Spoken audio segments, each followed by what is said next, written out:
Hi, this will be the first in my book development series where I show you how I develop various characters within the story. Where the weird things are is essentially a modern fairy tale, and what fairy tale would be complete without a queen? I won't say too much about the narrative role of the queen since I don't want to give too much away, but she does play an important role within the story. As I was writing the story, I made a few rough drawings along the way, so I do have some visual ideas to start off with. It occurred to me that the appearance of the Queen may depend on whose point of view you see her from, or when she is encountered.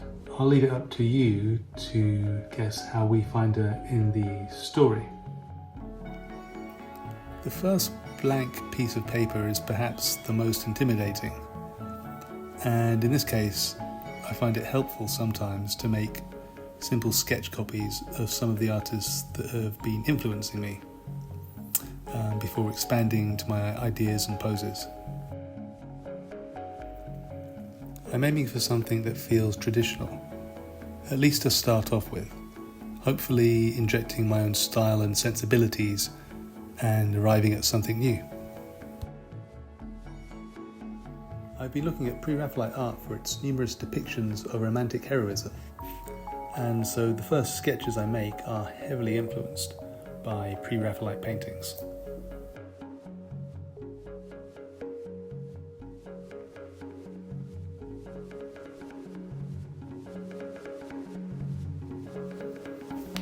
I'm trying to get hold of the personality of this queen, how she appears in different states of mind. Does she have a commanding presence or a fractured soul?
Having made a decent number of character sketches, I will conclude this session with a double-page spread of the Queen in various guises, ways she might appear when we see her in the story.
final sketch page feels like a good place to end this chapter.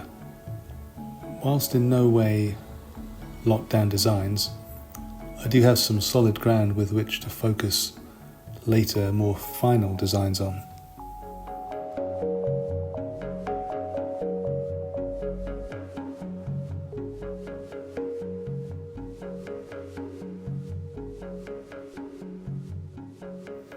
Thanks for watching.